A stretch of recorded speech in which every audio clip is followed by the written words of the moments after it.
Boa noite. Estamos aqui mais uma vez, mais uma quarta-feira, para compartilharmos um pouquinho sobre a realidade da maternidade e síndrome de Down. Como que é essa realidade? Nós temos uma convidada especial para essa noite. Nós estamos no mês de março. Nesse mês nós celebramos, se assim podemos dizer, né? Mas é o mês da conscientização da síndrome de Down, da T21, né? Dia de 21 de março. E estamos aqui já aguardando que a doutora Caroline Diniz estará entrando para conversar, para bater esse papo com a gente na noite de hoje. Vamos chamar a doutora Caroline agora, que ela vai estar entrando com a gente. Quem está aí, eu já vou enviando meu aviãozinho.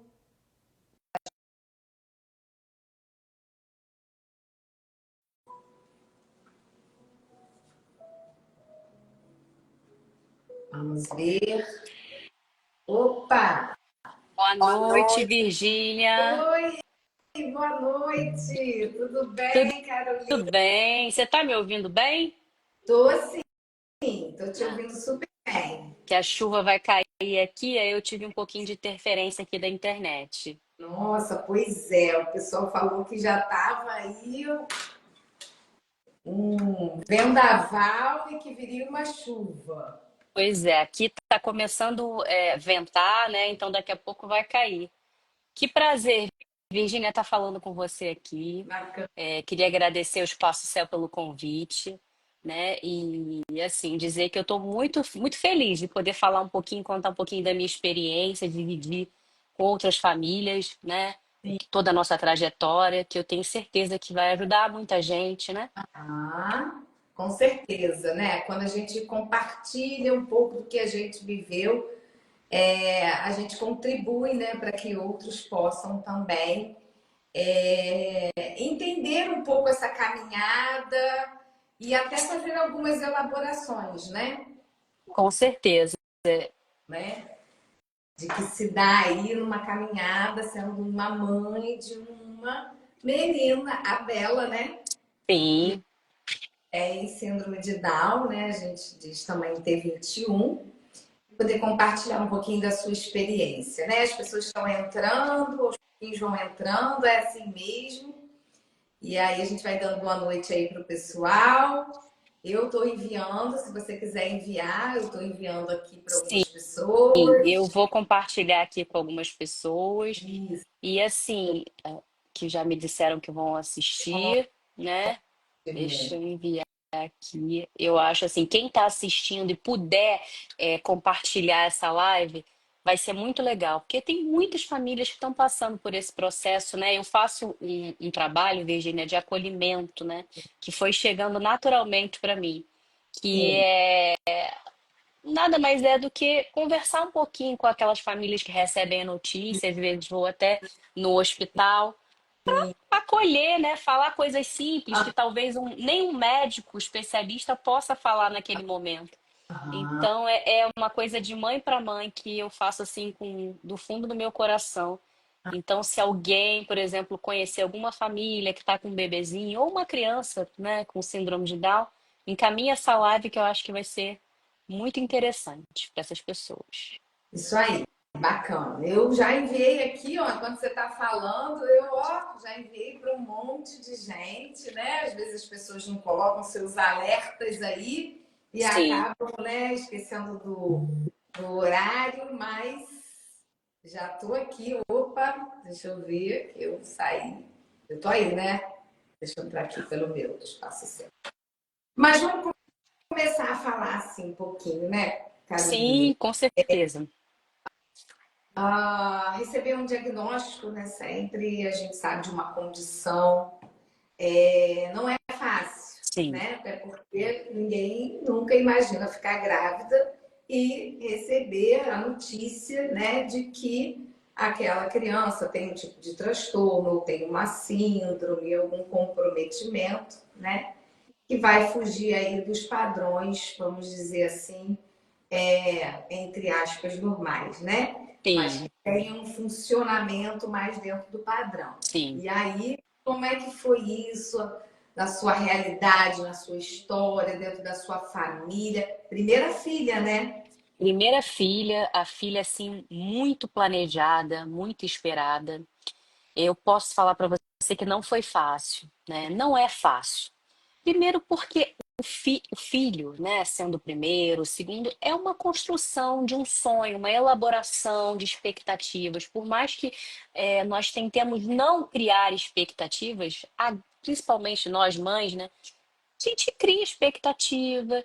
E o pior de tudo, depois da notícia, é a falta de conhecimento que nós não tínhamos, né? Nós não tínhamos conhecimento do que era síndrome de Down. Eu, por exemplo, nunca tinha convivido com uma pessoa com síndrome de Down. Eu sou dentista há 20, quase 20 anos. E eu já tinha uma experiência, a Bela tem 8 anos, então eu já tinha uma experiência na minha área, já tive a oportunidade de tratar pessoas com síndrome de Down. Mas, assim, não tinha, como é que eu vou dizer? Não tive a oportunidade de conviver com essas pessoas, para conhecer como elas eram. Então, assim, foi um momento muito desesperador. Eu e Ricardo, a gente teve a confirmação da síndrome de Down na hora do parto, de uma maneira que, assim, não foi legal, né? Então, assim, não quero, assim, falar de um profissional, de outro. Não, a notícia, do jeito, da maneira que foi dada, não foi de uma maneira acolhedora, não foi. Mas você E isso, tinha na gestação algum exame que então, respeitasse? nós tivemos uma alteração de TN. Só que essa alteração, ela era limítrofe, ou seja, na época, hoje o limite da ATN é 2,5. Na época era 2,0. Eles aumentaram justamente para poder, os falsos positivos, né? Aumentou muito a incidência de amniocentese, que é o exame que colhe o líquido ainda na barriga da mãe. Então, eles aumentaram para poder, né, diminuir esses falsos positivos. E a Bela, na época, ela teve o limite, 2,0. Mas só que todos os outros parâmetros dessa ultrassonografia estavam muito bons. Fluxo do coração, osso nasal presente, pequeno, porém presente. E aí, assim, aumentou uma probabilidade. Então, nós, na época, ficamos muito assustados quando o ultrassonografista disse: Olha, aqui tem uma alteraçãozinha, mas seria legal você ir num especialista. Eu tinha 32 anos, então a minha idade não era assim. Depois dos 35 anos, aumenta muito a incidência. Mas assim, nada apontava para uma síndrome. Nós fomos num especialista e esse especialista fez umas contas lá e falou: olha, você tem aproximadamente 2%. É o risco da sua idade nesse momento. Eu falei, Ricardo, se me dissessem que eu teria 2% de chance de ganhar na loteria, eu não ia comemorar. Então, por que a gente vai se desesperar se nós tem 2% de chance de da gente ter uma filha com síndrome de Down ou com algum outro tipo de síndrome? Mas aquilo ficou na minha cabeça, né? Aquilo ficou na minha cabeça. Eu tive a oportunidade de fazer na época a amniocentese, não quis porque o risco da perda gestacional com a amniocentese era de 2%. Então eu falei, gente, a última coisa que eu quero é perder esse bebê e assim, enquanto cristã, eu falei, vai ser o que tiver que ser, né? Minha filha já está aqui dentro, o processo vai seguir. Mas à medida que a gestação foi transcorrendo de uma maneira muito tranquila, todos os exames muito bons, a Bela não tem cardiopatia, a Bela não tem má formação congênita, tudo foi excluindo essa questão. Então, essa alteração ficou muito no passado. Quando a Bela nasceu, que a profissional olhou para ela e viu que ela tinha, ela me deu a notícia na hora. Eu lembro que assim, o que passou pela minha cabeça não foi assim, ai meu Deus, minha filha, como é que tá minha filha? Não, foi uma coisa de sobrevivência. Eu pensei assim, meu Deus, eu falei, quando ela me apresentou, quando a pediatra me apresentou a Bela, E ela falou, e eu perguntei, e aí, doutora, ela tá bem? E ela falou assim, ela tem características sindrômicas, alguma coisa assim. Ela tá bem, ela é linda, mas ela tem características sindrômicas. Eu ainda a minha ginecologista, a minha obstetra foi uma cesariana, então ela estava fazendo o procedimento lá de sutura e a pediatra veio. Na hora, Virgínia, eu posso falar que eu não pensei no bebê, eu pensei em mim. Eu pensei assim, eu preciso sobreviver. Eu falei assim, não, não quero saber, não quero saber. Doutora, tá tudo bem? Falei com a minha médica, tá tudo bem, costura tudo direitinho aí. Porque uma cesariana, eu não queria morrer ali. Porque eu falei, meu Deus do céu, eu não posso morrer aqui dessa cirurgia. Então, a minha filha nasceu, tá bem, tô vendo a carinha dela ali, eu não quero nem saber o que ela tem, mas eu tô. Vamos focar aqui. Porque na hora todo mundo fica muito desnorteado. Com certeza. Eu sou profissional de saúde, então, assim, nós temos os nossos protocolos, a gente trabalha dentro do que é esperado, mas quando algo sai, nem sempre a gente sabe lidar.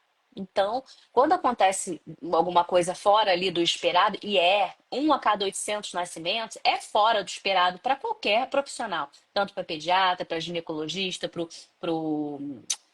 anestesista, para o auxiliar, para todo mundo fica muito. Então, eu falei, não, gente, olha só, vamos naturalizar essa situação aqui, mesmo assim, o mundo caindo, que eu quero sobreviver. E assim foi tranquilo. E quando eu cheguei no quarto, que eu vi que ela estava bem, que ela era uma bebezinha linda, e aí eu fui, assim, assimilando. E aí, sabe quando parece que você tá nas nuvens, assim, você não sabe o que pensar. Eu só chorava, eu só pensava, ai, pensava coisas horríveis, né? Hoje eu tenho até, assim, eu tenho, como é que eu vou dizer? Tem muito tempo que eu não revisito esses sentimentos. Porque são sentimentos muito, assim, primordiais de uma mulher que não tinha o conhecimento que eu tenho hoje, que não conhecia a Bela que eu conheço hoje.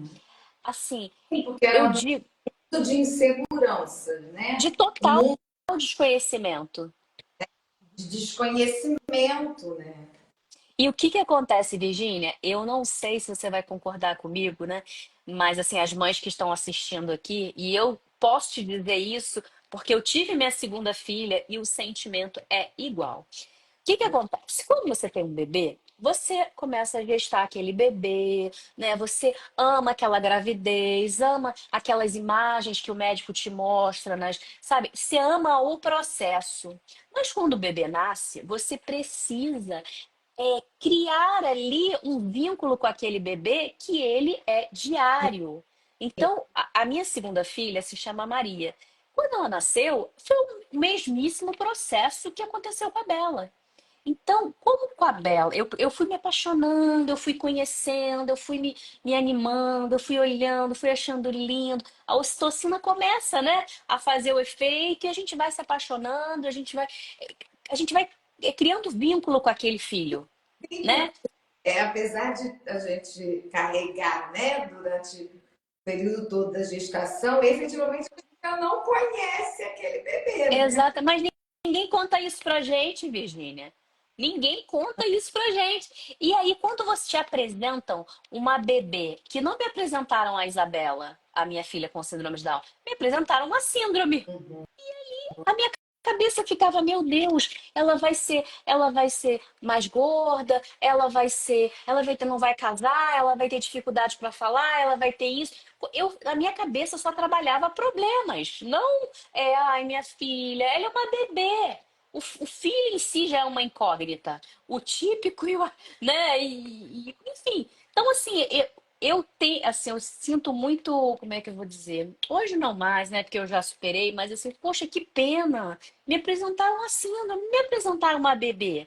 Olha, tá aqui sua filhinha, ela é branquinha, tem um cabelinho pretinho, ela nasceu com os olhos azuis, ela, né, vamos fazer ela sugar.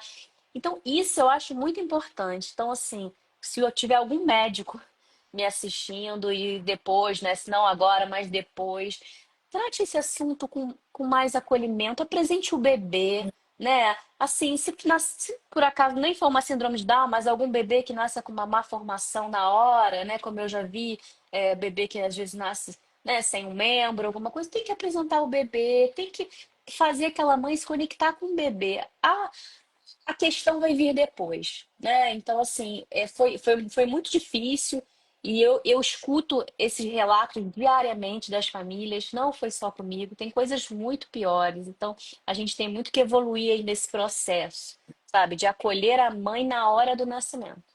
Porque é tudo muito novo, né?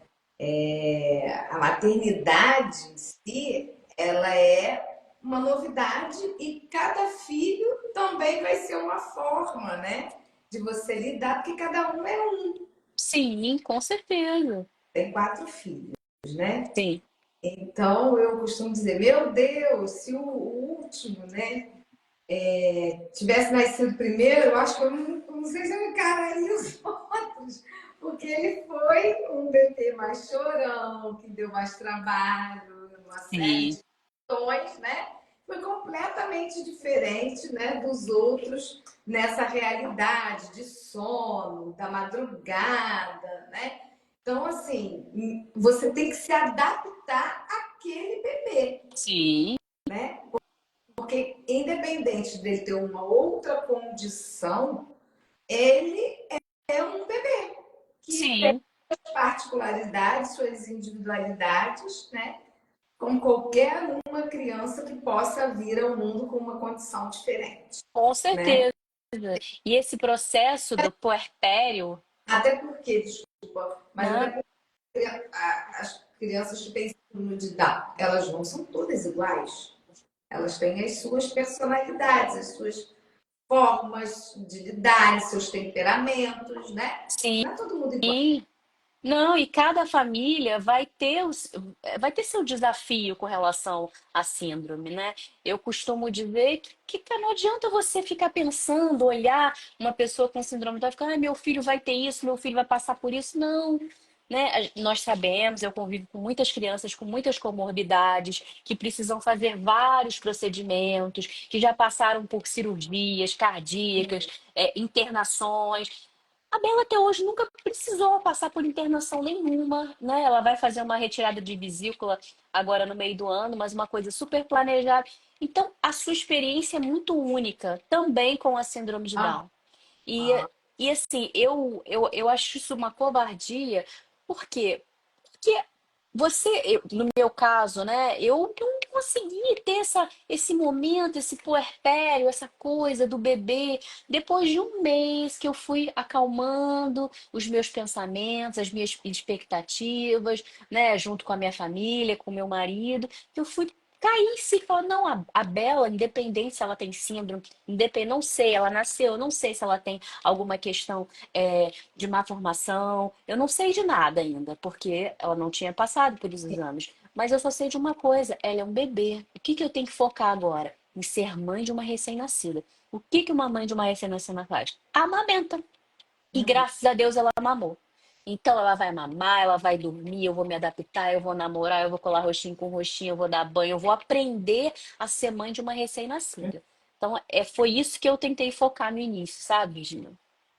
e aí você teve assim um direcionamento para iniciar tratamento. Então, aí eu tive vários anjos assim na minha vida. Eu Oi? Desculpa. tive vários anjos na minha vida. Foram pessoas que Deus foi colocando no caminho, né? E essas pessoas conheciam outras pessoas. Então, assim, mesmo antes da Bela nascer, eu sou nascida e criada em Niterói, né? Eu estudei a minha vida inteira no Salesiano Santa Rosa. Ricardo, daqui da região oceânica, né? Você conhece os meus sogros, que são da comunidade. Então, a gente conhece muita gente. E as pessoas nos conhecem. Sim. E assim, eu nunca me fechei. Eu sempre, quando assim, a Bela nasceu, olha, eu preciso de ajuda, eu mandava mensagem para um, mandava mensagem para outro. Então, através dessa rede de pessoas, de amigos, eu tive várias pessoas que chegaram para mim. Por exemplo, a Maria Clara foi uma pessoa que, através de uma outra fisioterapeuta que conhecia ela, me indicou. Então, assim, Deus foi botando pessoas na nossa vida e orientando. Olha, agora você, quando a Bela nasceu, com 15 dias, ela já fez uma avaliação. E, olha, agora ela não precisa fazer nada, você precisa botá-la para mamar. Então, junto com uma fonoaudióloga que veio aqui, colocou ela para mamar e ela mamou. Então, assim, a gente foi dando passinhos, né? um de cada vez, até chegar o tempo que ela realmente precisava fazer uma terapia, uma reabilitação, entrar para fisioterapia, fazer uma fono, né? Então, isso tudo foi caminhando bem devagar. Uhum. E aí, assim, à medida que ela foi, né, fazendo os tratamentos, né, isso foi fazendo diferença já na vida dela. Muito. A Bela foi muito. Gina, assim, eu não sou mãe coruja, não, mas a Bela, ela fez tudo muito antes do que eu esperava. Assim, graças a Deus, eu tenho disponibilidade, né? Eu sou dentista, profissional liberal, consigo fazer minha agenda. Ricardo é músico, então também consegue fazer a agenda dele. Então, a gente priorizou esses tratamentos. Quando ela era muito pequena, então a gente levava ela na fisioterapia, né, na sessão de fonoterapia, na terapia ocupacional. Alguns profissionais vieram em casa. E assim, aos poucos eu fui vendo como a Bela superou todas as minhas expectativas. Por quê? Eu não tinha outro filho, então eu não tinha com quem comparar. O que eu fazia era buscar os marcos de desenvolvimento e ver se ela estava alcançando. E a gente sabe que tem um atraso significativo.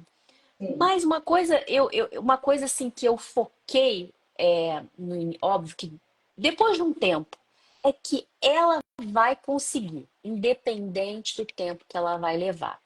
E isso, no futuro, não fará a menor diferença. Então, uma coisa que eu falo para as mamães dos meus pacientes, né? Hoje eu estou vivendo uma realidade que é a alfabetização da Bela. É um processo que se iniciou no primeiro ano, ela agora entrou no terceiro ano, então eu não criei expectativas, não criei. Ao final do ano passado, que foi do segundo ano, ela começou a apresentar já leituras de pequenas palavras. E esse ano a gente está nesse processo.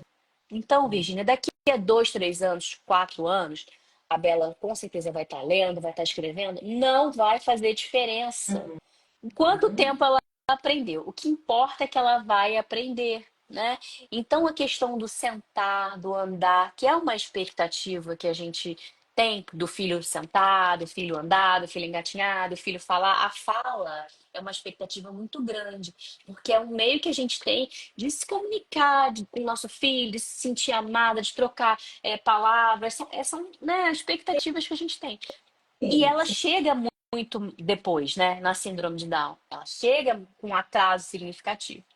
Mas quando ela chega, hoje, por exemplo, a Bela fala bastante, né? Tem algumas dificuldades, mas trabalha isso, mas ela fala, entende tudo. Assim, eu vejo que não faz diferença, né? Em quanto tempo. O importante é que você sempre estimular a criança, priorizar, é o que a gente tenta fazer. Até hoje, com a chegada da Maria, a gente tenta priorizar toda essa questão da reabilitação da Bela, que eu acho que é muito importante. A Maria está com que idade? Maria está com 10 meses.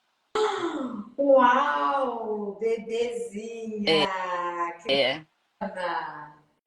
E como está com 10 meses. é assim, né? Porque quando a gente tem, né, um filho que vem uma condição diferenciada, Sim, a gente vive um medo, uma insegurança de ter um outro filho que também possa estar aí vindo com uma outra realidade. Isso passou, foi difícil viver isso, sim, educação, é difícil, Virginia, não?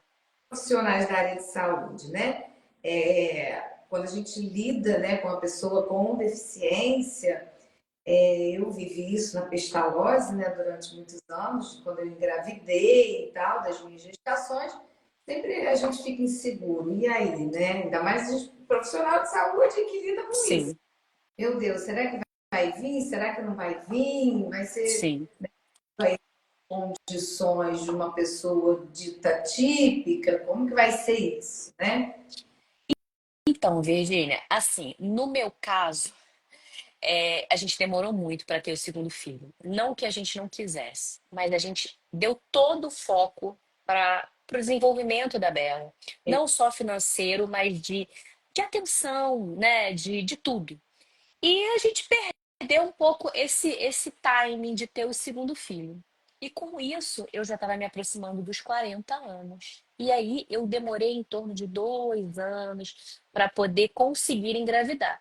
Então a gente conseguiu engravidar através de tratamento, né? Porque naturalmente a gente não conseguiria engravidar da Maria. Então, assim, quando a pessoa fala, né, assim, ai, como é que o ri, cara, eu chamo, é chance. O filho, na verdade, ele é uma surpresa, qualquer filho. Sim. Tá, tá todo mundo, né, eu, você, seus filhos, a Bela, o Ricardo, debaixo do mesmo guarda-chuva, né? Não existe essa questão. Tudo pode acontecer. Então, assim, nós, enquanto mães, a gente tem uma insegurança, principalmente porque eu já estava começando a engravidar com 41 anos. Então, a chance aumenta. Sim. Sem fé e sem confiar, a gente não faz nada, né? Verdade. Então, é assim, a ciência ajuda, a medicina ajuda, o dinheiro pode ajudar, mas o 99% tem que ser de fé, É, porque senão nada dá certo. Nada dá certo. com certeza. Então, é um passo difícil, né? Eu sei porque toda mãe com que teve o primeiro filho, que acho que tiveram segunda vez, não tem essa preocupação, né? Eu tenho algumas que tiveram um terceiro depois de um filho com T21 e não tinham a preocupação das mães que tiveram o primeiro com T21 e querem ter o segundo. Sim. Então, assim, é uma preocupação, mas para ser mãe tem que estar preparado, né? A gente tem que estar preparada para qualquer coisa. Como você falou, tá todo mundo debaixo do guarda-chuva, é um risco, né? É Mas um a gente risco. caminhar, né, pela fé, entregar a Deus e que seja feita mesmo a vontade de Deus nessa situação. Exatamente. E a chance ela acontece. Se ela aconteceu comigo com 32 anos de idade, né, com 2%, né, as chances são maiores com 40. Né? A gente tenta, né, minimizar as chances, mas outras questões podem aparecer, né? Então a gente tem mais é que viver, ter fé e se capacitando, né? Igual, né, se adaptando às situações e enquanto tiver solução, né, enquanto tiver reabilitação, a gente tem que buscar. Sim. E como é que está a Bela em relação aí, esse processo das atividades, né, da vida diária, da independência dela, já está com 8 aninhos, você já falou assim, né, que agora o processo dela de alfabetização está se dando dentro do Sim. ritmo dela, né? E a outra parte de independência do dia a dia dela, como que tá essa? Então, essa parte de autonomia, né, vem melhorando à medida que ela vai crescendo. Assim, a gente sabe que existe uma questão cognitiva. A Bela é muito esperta, ela é uma criança super sociável, ela se adapta bem às coisas, mas ela tem dificuldade e ela tem todas aquelas questões de filha única. Então, à medida que a Maria, eu engravidei, eu fui já jogando coisas para ela fazer sozinha, né? Porque isso é muito confortável também para qualquer criança não executar certas coisas né, de vida diária, né? Se arrumar sozinho, comer sozinho, porque tem ali a mamãe e o papai. E nós, famílias de pessoas com alguma questão, né? Que nós temos um cronograma gigante. A gente tem que executar tudo, né? É físio, é fono, é TO, natação, é balé, tem que trabalhar, né? Que tem que ganhar o dinheiro, tem que fazer. Então, assim, às vezes a gente precisa fazer tudo muito rápido e não é o tempo que a criança tem para executar. Então, essa logística, ela atrasa muito a autonomia da criança. Por quê? Porque eu preciso que, quando ela chegue do Kumon, por exemplo, ela coma, né? Ela coma direitinho, rápido, tome um banho e vá para o colégio, porque eu deixo ela no colégio e depois vou trabalhar. Então, eu preciso disso tudo muito organizado. Beijo, Belinha, boa noite. Ela vai dormir para poder dar tempo e eu conseguir fazer as coisas. Mas nem sempre dá conta. Então, às vezes ela tá sentada, tá moscando, a gente dá comida na boca, né? Mas quando eu tenho oportunidade, eu tento que ela faça as coisas sozinha, sabe? O mais difícil é a rotina com a autonomia. Isso, para mim, é o mais desafiador.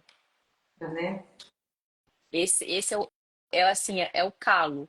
Mas a gente vem, né, superando, né, criando. E quando a Maria nasceu, eu precisei que ela tivesse um pouco mais de autonomia. Sim. Por quê?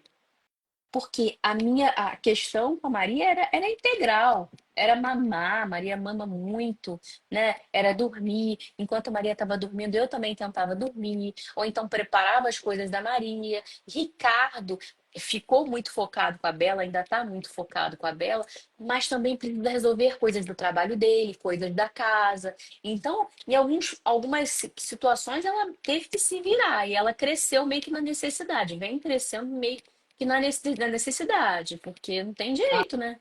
Ah, com certeza. Com certeza. Agora vai o racha, não é assim que a gente fala? Sim, sim. E é do jeito que dá. É o que eu falo para Ricardo. Ricardo, às vezes a gente fica assim, ai, não, tem que fazer assim, tem que fazer assado, vai no banheiro, olha, não sei o quê. Às vezes tem que ser do jeito que dá. Deixa ela fazer do jeito que dá. Ela não vai morrer se um dia ela for escovar o dente sozinha, não escovar o dente uma vez muito bem. No dia seguinte eu vou dar um capricho, entendeu? Ela não vai morrer se ela for no banheiro, fizer o xixi, se limpar e deixar tudo sujo. A gente vai, limpa, ensina. Então, assim, é o reforço todo dia, mas tem que deixar ela se lançar também, senão não É resolve. aprender a se virar, né? É desse jeito, né? A necessidade realmente vai fazendo com que ela, de alguma forma, se resolva, né? E aí, Sim, sim. mas isso também é com toda criança, Com né? certeza, com certeza. É porque a evolução da criança típica é muito rápida, é assustadora. Sim, você E deve ter vendo aí algumas diferenças, muito, muito. com certeza. E assim, como é que vocês pensam assim, sobre a questão do futuro? Tem insegurança em Olha, relação a isso, a família como um todo? sim, Sempre passam coisas na nossa cabeça, da mesma forma que passa para uma criança que não tem um tipo de deficiência, né? sim, Passa, mas obviamente que devido à condição, pode ser que a gente tenha aí, leve mais tempo para algum processo acontecer, por exemplo, a questão da independência, sim, sim. Então, como que fica isso para você? Então, assim que a Bela nasceu e que a gente estava. Nós ficamos uns 20 dias aqui muito tristes, assim, reclusos. A nossa família é uma família pequena. Né, os pais de Ricardo já são idosos, a minha mãe também é idosa, eu não tenho pai, eu tenho uma irmã, Ricardo tem um irmão que ainda não tem filhos. Então, a nossa família é pequena. Graças a Deus, todo mundo aceitou super bem, sabe? Foi uma coisa que todo mundo. É o primeiro bebê da família, tanto da parte dele quanto da minha parte.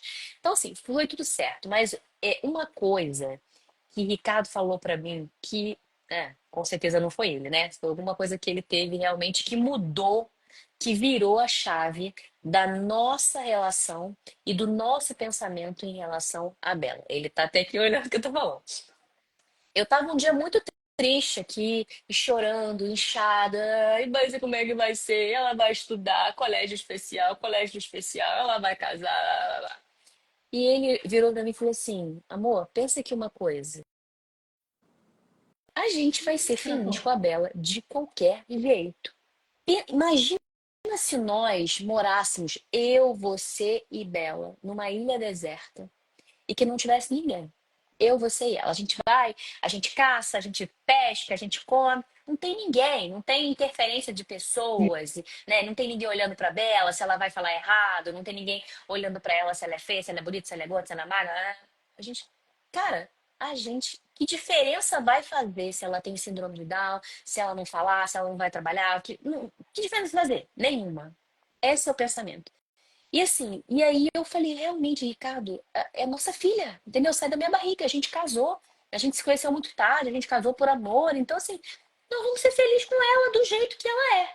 E eu tô falando isso por quê? Porque a gente, nós, mães de pessoas com deficiência, a gente fica numa agonia e numa projeção de um futuro que não adianta, não adianta, não adianta eu agora pensar, Virgínia, se a Bela vai casar, se ela tem condição de morar sozinha. Eu vou fazer tudo para que ela alcance essa autonomia e esse desenvolvimento. Então, eu vou dar todas as possibilidades, assim como graças a Deus eu tive do meu pai, Uhum. né? Confiança, possibilidade. Olha, eu vou ofertar isso aqui para você, o que tiver nas minhas capacidades, né? Em tudo. Mas eu não tenho como prever o que vai acontecer. E isso eu já entendi. E isso tirou uma angústia do meu coração, porque o que faz eu deitar com a cabeça no travesseiro e não ficar pensando, ai meu Deus, será que Bela na adolescência vai sofrer bullying? Ai, será que quando chegar né, quando ela tiver a primeira menstruação, será que ela vai saber lidar com isso? O que faz eu não me angustiar com isso? É ter certeza de que o que tiver que acontecer, vai acontecer e nós vamos ser felizes com ela de qualquer maneira. Parece uma coisa simples, mas se todo mundo pensar assim, né, é seu filho, vai acontecer do jeito que tiver que acontecer. E do jeito que acontecer, você tem que ser feliz ali, né? Na dificuldade, ou então na coisa que você fala, poxa, muito mais fácil do que eu pensava. Então, assim, eu penso nesse futuro, né? Se depender de mim, a Bela vai fazer o que ela tiver que fazer, ela vai fazer uma faculdade, eu vou proporcionar para ela o que ela quiser, que tiver ao nosso alcance. Mas eu não tenho como me preocupar. E assim, eu me preocupo muito com hoje, né? Então, o que eu me preocupo hoje? Com a escola, é fazer a interface dela com os amigos, porque ela já tem 8 anos de idade, então já começa a haver discrepância muito grande com relação a comportamento, com relação a interesses, né? Então, a educação é o que eu me preocupo, porque além dela saber ler, dela ser reabilitada, dela falar bem, ela tem que ser uma pessoa educada, ela tem que entender que a vida não é só brincadeira, ir no shopping, ganhar, que existe uma vida, que existem pessoas que precisam da gente, que ela tem que se inserir nesse mundo de uma maneira que não seja fantasiosa, porque é o que eu vejo muito isso lá no consultório, sabe? Os pais protegem muito os filhos e assim, óbvio que cada um com seu esforço, cada um com seu pensamento, com sua família, mas a pessoa com trissomia, né, que eu tô falando, ela tem que ter noção das realidades da vida também. Acho que isso é importante para o ser humano. Então, eu e o Ricardo, a gente tenta muito trazer ela para esse mundo, entendeu? E, e eu não me preocupo muito com o futuro a longo prazo. Eu me preocupo com as coisas que vêm acontecendo na vidinha dela, para que ela cresça como ser humano também. Sim, porque existe uma cobrança muito grande da sociedade, né? Que as pessoas têm que fazer algumas coisas, têm que ser algumas coisas, têm que chegar à faculdade. Nem todo mundo precisa chegar à faculdade, Sim, sim, né? Há caminhos diferentes para as pessoas que são diferentes, com né? certeza. Diferente, por exemplo, eu tenho 4 filhos, como eu falei. O mais velho é médico, pediatra. O Sim, segundo, cantor e compositor. Ele não fez faculdade, não quis fazer. sim. Ele usou a fazer. Ele quis seguir a carreira de cantor e compositor, ele compõe muito bem, Uhum. fez faculdade. O terceiro, jogador de futebol, não fez faculdade, Aham. né? E o quarto, escolheu economia, está Sim, fazendo a faculdade de economia, né? Então eu tenho sim, dois que estão, um já fez, né, completo, na faculdade, um está fazendo, e dois que não quiseram seguir na faculdade, quiseram seguir por outros meios, um da arte e o outro do esporte, né? sim, sim, Então, são caminhos diferentes, né? Que os filhos têm que ter essa liberdade de escolher segundo a habilidade, o dom que eles têm, que Deus deu a eles. Então não adianta sim, querer pensar o que vai ser, né? Para frente da vida de um que é jogador, do outro que é artista, que ainda está aí na vida, se virando, né? Que ainda está sim, na sua carreira, fazendo um esforço. Mas é isso, gente. A gente tem que ser feliz com isso que ele faz, né? sim, sim, E tá tudo bem. Eu sempre, né, vivi uma vida acadêmica intensa, né? De estudar muito o tempo todo, né? A nossa área exige toda hora. Aliás, todas as áreas que você tem que se dedicar, você tem que estudar o tempo todo, né? sim, Para formar e ficar acomodado, né? E eu sempre fui muito voltada para a área acadêmica, tudo. né? Mas meus filhos quiseram outro caminho. É importante a gente respeitar o caminho que cada um vai tomar dentro dessa realidade profissional, Sim, né? sim. E nós também, como ser humanos, né? Nós não somos só a nossa profissão, né? Nós Sim, somos assim, eu sou a filha, né? Então, assim, eu sou a esposa, né? Eu tenho a minha parte, né? De caridade. Então, assim, eu acho que essa integralidade do ser humano também tem que ser reforçada diariamente para as pessoas com T21, que eu acho que às vezes ficam esquecidos, né? Eu acho que as pessoas com T21, os adultos, são muito tratados assim, às vezes, como, não sei o quê. E às vezes perdem a noção da realidade, tem capacidade de ter essa noção de realidade, né? Então, isso, a gente. ganhou, mas a gente teve agora no domingo, né? Foi no bloco B, Sim, sim, sim, os Somos do Amor. Gente, sim. eles estavam totalmente à vontade, fazendo, tocando, cantando, dentro como é que é o nome que fala? Da bateria. Sim, sim. Mas olha, muito feliz, mas cantaram, dançaram, se divertiram. Foi muito bacana, né? Não tinha só pessoas com T21, tinham outras, né, também condições, mas foi muito interessante. Eles são também divertidos. Uns são mais bem-humorados, outros são mais mal-humorados, né? Sim, sim, sim. Lado de humor lá. Aí eu fui, né? Tinha uma filha de uma diretora nossa aqui da clínica, Aham. uma menina que estava vestida, uma jovem, de Sim, princesa. Ela queria, porque queria ver a princesa. Aí eu fui lá, ela tem 2 aninhos. sim. Aí, não, não, fez 3 aninhos. Eu fui levá-la até a princesa. A menina já teve 21, né? Aí quando eu cheguei, eu falei, olha, ela quer falar com você. Aí ela olhou para mim assim, mas aqui é só para quem tem síndrome de Down. Meu Deus. Seja espontânea, né? Foi tão divertido. Interessante, porque ela olhou, viu que a menininha não tinha síndrome de Down e ela falou: Sim, não, aqui é só para quem tem, por causa do grupo deles, né? sim, sim. Mas ela quer ser sua amiga. Aí ela olhou assim, dá a mãozinha a ela, vamos tirar uma foto. Eu falei, aí ela deu a mão e aí eu tirei a foto das duas. Porque eu falei, mas ela quer te conhecer, quer conhecer a princesa. E ela Sim. Aí ela parou, olhou assim, ficou olhando para ela, eu tirei foto, depois saí. Mas é interessante porque eles também vão criando, né, o grupo deles, né? Sim, eu acho isso super importante. Ainda não tive essa oportunidade, né? Nós temos, assim, algumas crianças com T21 que a gente conhece, frequenta, tem até uma vizinha, mas ainda por ter muita intensidade nessa rotina, a gente não consegue se reunir muito, mas eu acho super importante também ter esse grupinho, né?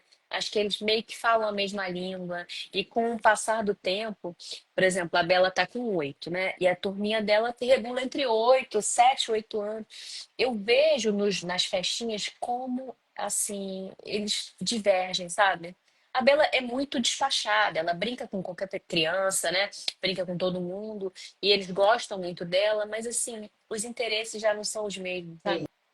Eu Sim, acho que ela precisa ou ela vai buscar crianças mais novinhas, né? Que ela se dá melhor, crianças com 5 anos, né? Que ainda estão naquele mundinho de bonequinha, ou ela vai ter que buscar crianças realmente com T21, né? Que falem a mesma língua, que ali estejam no mesmo nível que ela de cognitivo, de amadurecimento. sim.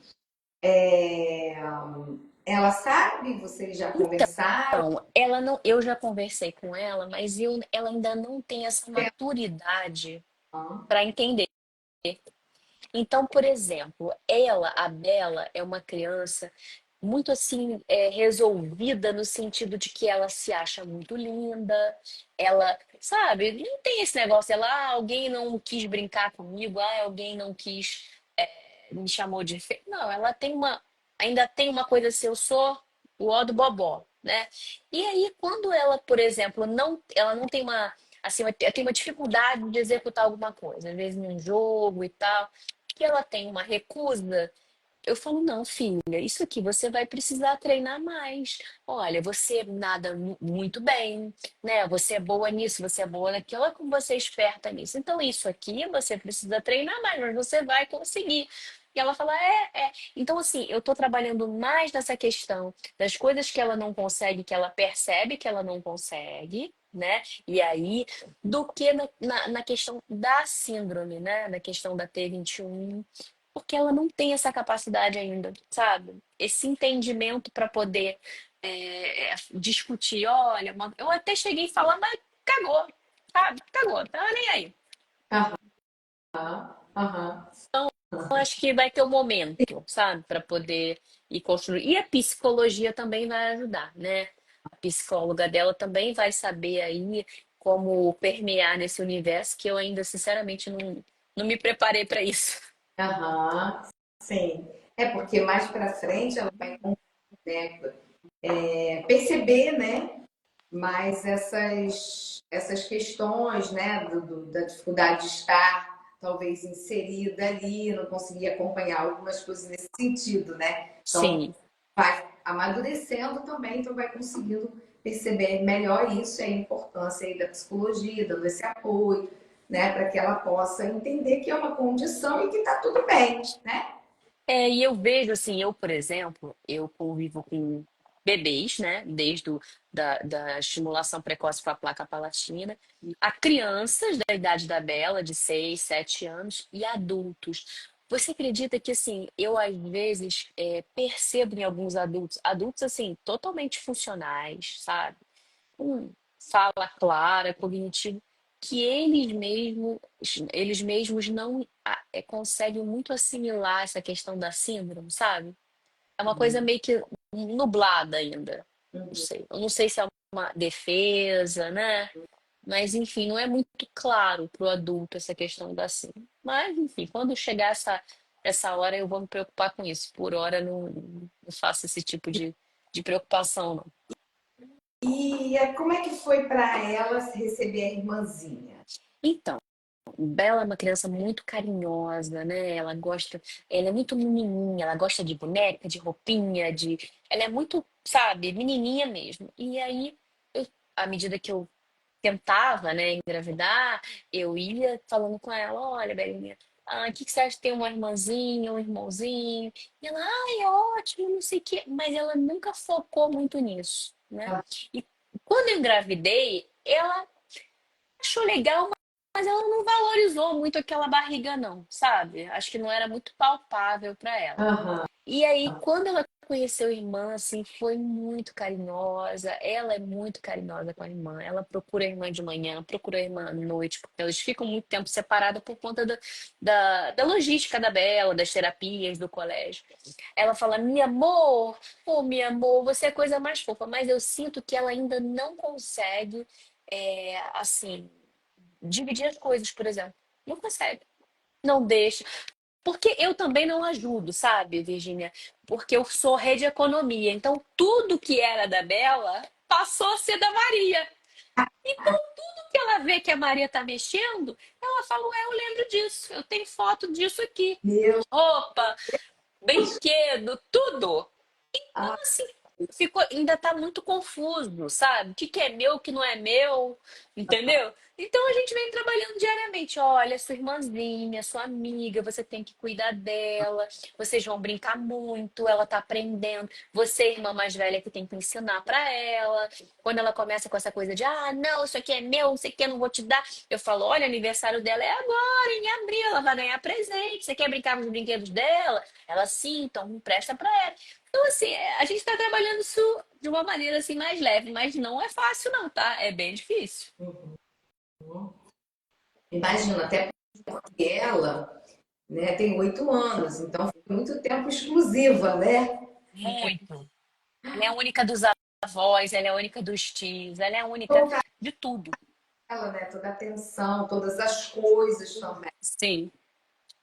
Então, É um Esse é um outro desafio, né, que eu vou fazer, porque a Maria não é uma bebê muito pacífica, sabe? Ela é uma bebê assim, mais agitada, sabe? Ela é exploradora, ela é rápida, ela se defende. Então, por exemplo, quando Bela toma uma coisa da mão dela, ela segura, sabe? Quando Bela vem de uma maneira muito assim, sabe, rápida, ela faz assim, ela é muito ligada. Então, se é, a coisa for fluindo no andar da carruagem, vai ser um negócio bem difícil, porque quando a Bela vier e a Bela é muito, assim, muito calminha, muito doce, a Maria não vai deixar por baixo, não, entendeu? Isso aí é que eu tenho visto. já mostrou para que veio, Já né? mostrou que veio, sem dúvida. E como é que foi aí, assim, a sua busca também, né, dentro da realidade da Bela, né, em relação à sua profissão, de que forma, né, você buscou caminhos para ir ajudar a Bela também? Sim, então, Virginia, quando a Bela nasceu, eu tentei reunir dentro de mim tudo que eu tive de informação com relação à síndrome de Down na odontologia. E eu não tive nenhuma informação. A gente teve uma aula falando sobre alterações dentárias em algumas síndromes, mas assim, muito en passant, né? Então, assim, eu nada sabia. Então, fui buscar com professores, com colegas, com odontopediatras, o que que eu posso esperar da dentição da Bela, né? O que que eu posso esperar desses dentes? Os dentes demoram muito para nascer, então é uma coisa que eu estranhei. Então, o que que eu podia esperar? E aí eu vi que ninguém tinha essa informação. Então eu pensei, gente, se eu não buscar, se eu não começar a ter as minhas próprias experiências com a T21, né, com as crianças, com comportamentos, se eu não sair desbravando isso aí, eu não vou ter muito, não. E aí eu comecei a pensar o que que eu poderia fazer dentro da minha profissão como dentista. Eu não sou pediatra. Eu sempre fiz muito atendimento à criança porque eu amo criança. Sempre gostei de criança, me relacionei com criança, mas eu tenho outras especialidades. E eu falei, gente, eu tenho que trazer essa minha vivência de jeito com criança, de gostar de criança, de investir no tratamento da criança para minha filha e para pessoas iguais a ela, né? Pessoas que têm as mesmas dificuldades que ela. E aí, o que que eu poderia fazer? Eu primeiro quis intervir no bebê.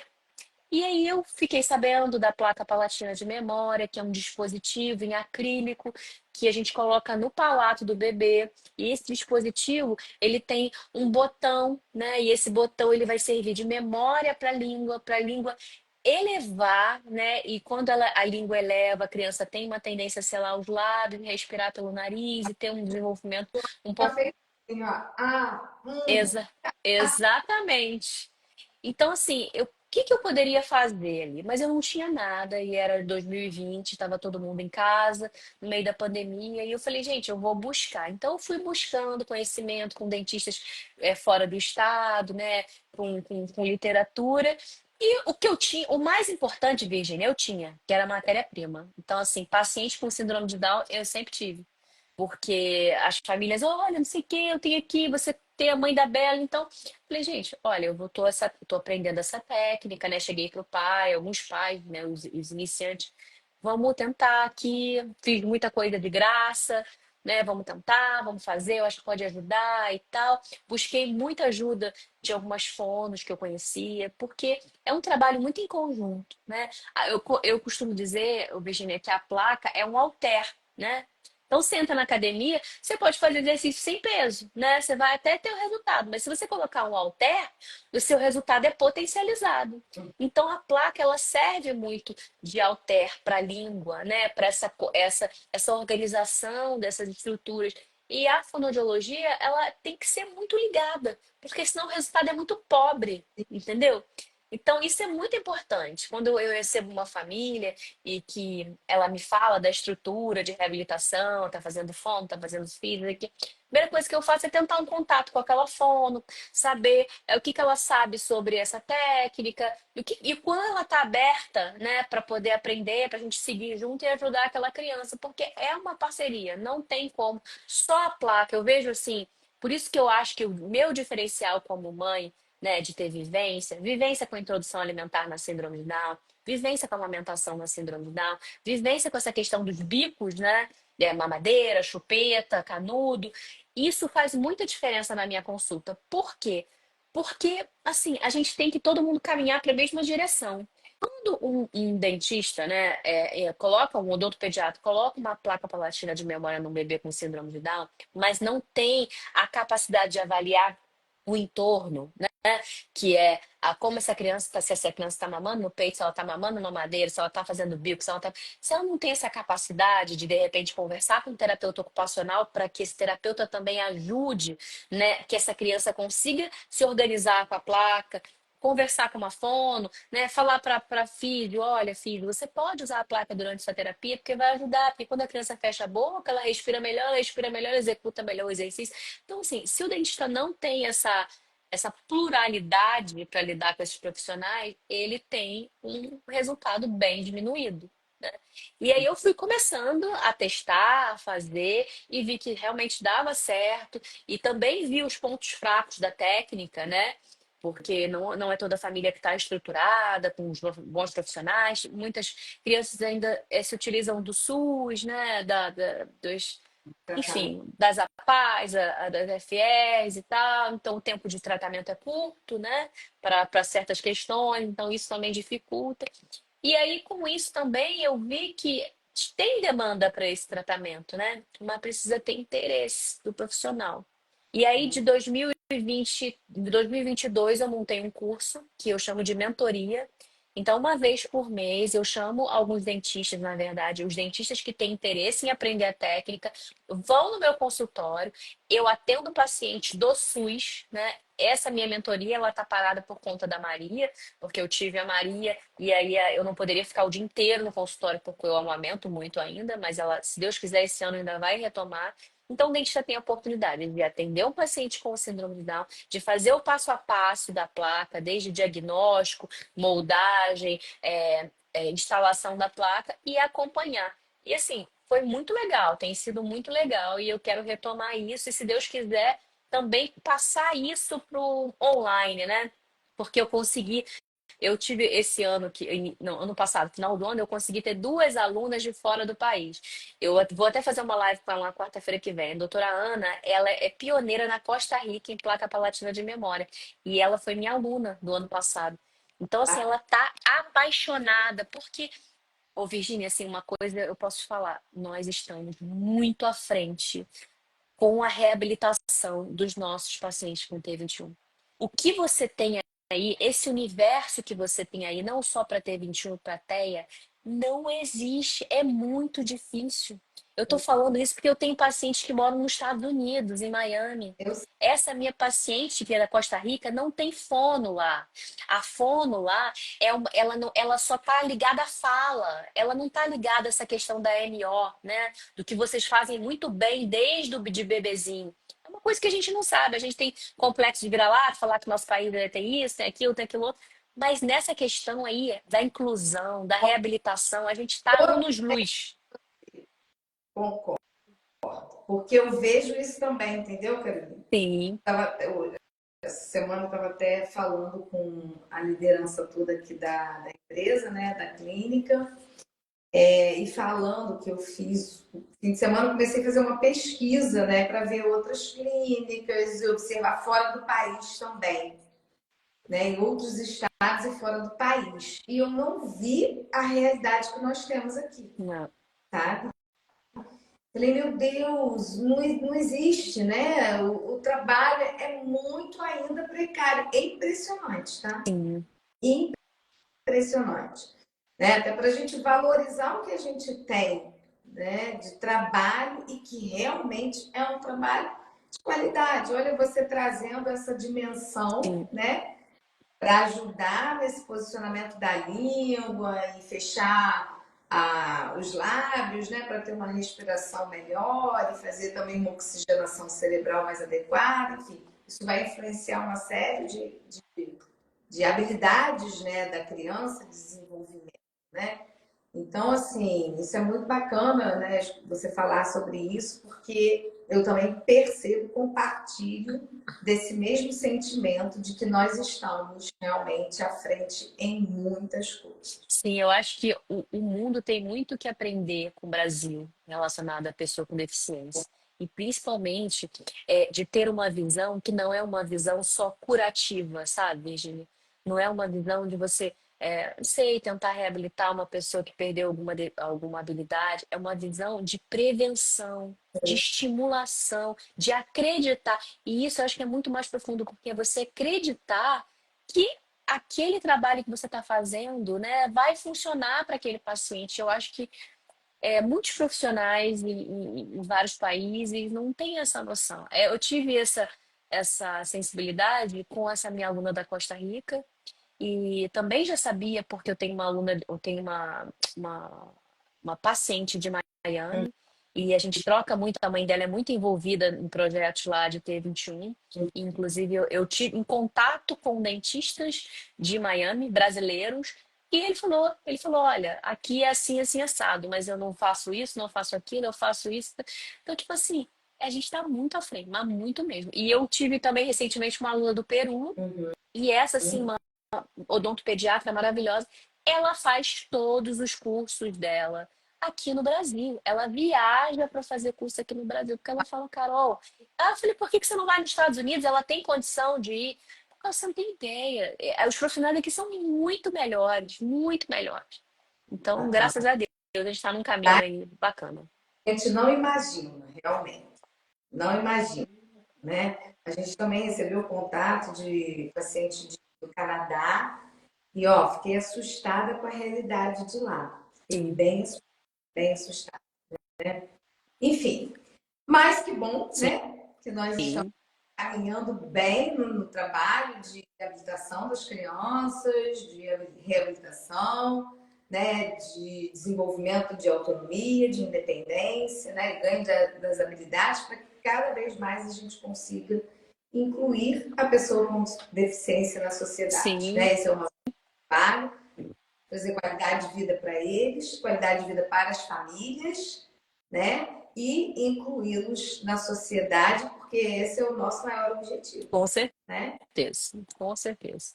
Com as condições deles na sociedade, sendo incluídos e participando de tudo que é direito de qualquer pessoa, né? Eles têm Sim, direitos porque são pessoas, são filhos de Deus e sim, precisam estar incluídos na sociedade com muito carinho, muito respeito, e a gente trabalha para isso, né? A isso gente aí. está acabando, nosso tempo aqui já esgotou e você vai estar com a gente num outro momento, né? Posso Sim, falar, Luan? pode. Ah, eu falando pode. Vai estar falando aí um pouquinho mais desse trabalho também, né? Voltado para essa parte da placa palatina, da importância disso. E aí a gente vai poder aprofundar um pouquinho mais sobre isso. Nós vamos conversar mais, hein, Carolina? Ah, Vamos conversar. vamos sim, porque assim, dentro dessa nossa conversa a gente pode fragmentar vários assuntos, né, Virgínia? Sim, Porque tem muita coisa para se falar. muita coisa, muita coisa. Mas que bom, foi um prazer. A nossa conversa passou rápido, a gente nem percebe, né? Isso aí. A gente nem percebe que o tempo passa rápido. E quero te agradecer, né, o seu tempo aí, sua disponibilidade de estar com a gente compartilhando nesse mês de março, né, falando um pouco dessa realidade da maternidade de uma criança, né, que tem síndrome de Down. Foi um prazer. Manda Prazer foi um beijo meu, eu que agradeço. na sogra, que eu conheço muito, né, tenho carinho Sim, por eles. E que Deus abençoe você, sua família, sua filhinha aí, a Maria, que está aí nesse mundo, né, amém. recente, né? Beijo Isso em aí. todos e nos vemos em breve, tá bom? Bom, queridos, obrigada aí, né, todos que assistiram essa live, foi muito legal, Virgínia, e com certeza futuramente nós vamos abordar outros assuntos aqui na Síndrome de Down. Obrigada, bom descanso. Obrigada para você também, igualmente. Deus abençoe você e a todos que estiveram aqui com a gente. Amém, um beijo, Beijo, tchau, tchau. tchau.